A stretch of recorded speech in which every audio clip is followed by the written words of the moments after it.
Naimbag nga aldaw mga idol. It's your pilyang sweet girl, Idol Tony Spice, at meron akong gustong ipakita sa inyo dito sa IFM Baguio. Look closely sa video na mapapanood ninyo ngayon. Kamusta mga idol?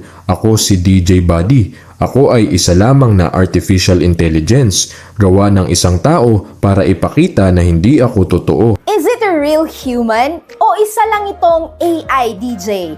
Kaya nyo bang ma-spot ang pagkakaiba o na-trick na kayo ng digital ghost na to? Ang nakikita nyo ay isang halimbawa ng deepfake. Isang technology kung saan ginagamit ang AI para gayahin ang muka at boses ng isang tao. Gamit ang third-party software, pwedeng mag-feed ng photos at audio sa AI para palabasin na ang isang tao ay may sinasabi na hindi naman talaga niya binitawan. It's a powerful tool, pero sa maling kamay, ginagamit ito sa scams at fake news. Paano tayo lalaban? Simple lang. Use AI to see AI. Ang mga experts ngayon ay gumagamit na ng tools gaya ng SynthID. It works by scanning the pixels for digital watermarks na hindi nakikita ng mata natin pero naiiwan ng AI generators. You can use Google Gemini para dito. Para itong digital fingerprint scanner. Ia-upload mo lang ang video sa system at sasabihin sa iyo ng SynthID kung ang video ay synthesized o gawa ng machine.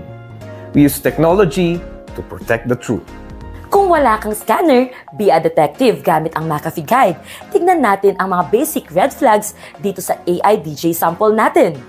The eyes. Pansinin niyo ang pagkurap, masyadong mabilis, mabagal, o robotic. Classic AI glitch yan.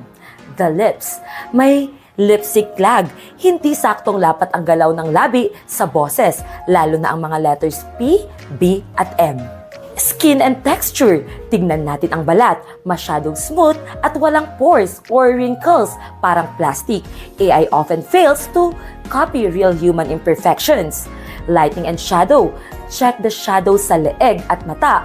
Kung ang ilaw ay galing sa taas, pero walang anino sa ilalim ng ilong. Confirmed, deepfake yan. Sa huli, tandaan, ang AI ay technology lang. It can copy my face, but it can never copy our soul and my commitment to the truth. Kaya laging tandaan, maging mapanuri, gamitin ang tamang tools at huwag agad maniniwala sa lahat ng nakikita online. Maging alerto, maging AI smart. Teknolohiya ay gamit lang, pero ang boses natin ang tunay na koneksyon. Ito po ang inyong tropang totoo, Idol Inigo, at ito ang Koneksyong AI Tatak RMN.